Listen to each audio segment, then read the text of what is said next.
In the story of American and really global audio engineering, you have to kind of start with Bell Labs and Western Electric.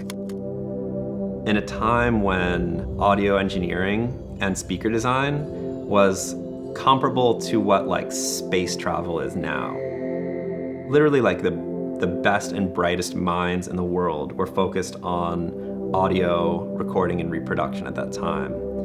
And they wound up making components that many people feel have never been bested in terms of their just like realistic presence. So these Western Electric speaker systems, for many people in my specific field of interest, are like the holy grail of audio components. Which sounds crazy because they were designed and made in like the 1920s and 30s. OJAS started out as my creative pseudonym, which I used across a variety of disciplines for the past 20 or more years. Today, OJAS is a series of handmade audio products and systems you can find in private homes, art institutions, music venues, and other public spaces.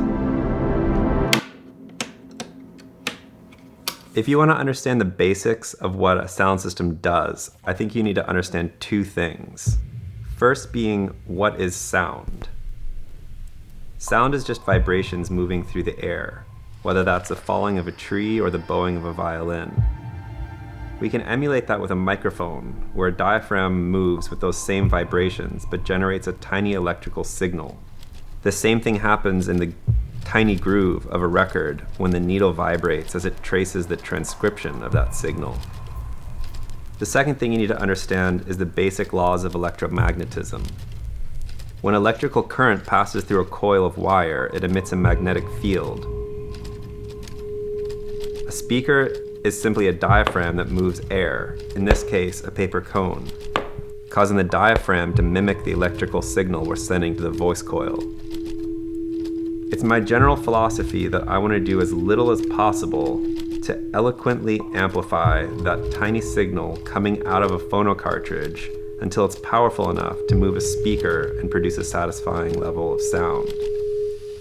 You know, a lot of people ask me questions about speaker design, which I love. Encouraging people to build their own gear is absolutely one of my main objectives. The hard part of designing a really beautiful speaker is knowing which one is going to do that really beautifully. There's no spec for beauty. Obviously, nothing can ever be perfect when you're hand making things, and I always need to like step away from it and come back to it and then realize whether or not I'm satisfied with it to the point where it's ready to be out in the world. I get this sensation of like, oh, this thing is just not, like it's not working out. And then, you just kind of go have a coffee, come back, and you're like, whoa, this thing is amazing. I can't believe I made it, I think of all of this stuff in a sense as like wellness product,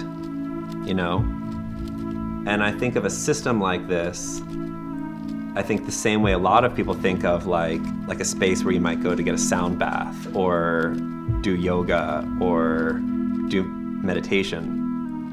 For me, there's nothing that's more like emotionally transformative than music, right? Like nothing can change my underlying mood faster and more effectively than music can. It's not just how does this record sound when I put it on in here, it's how does this record make me feel when I put it on in here. I told myself I'll never make this into anything other than my personal, like highly personal practice. I want this to be something that I'm doing like well into old age. At the end of the day, this whole experience is all about music.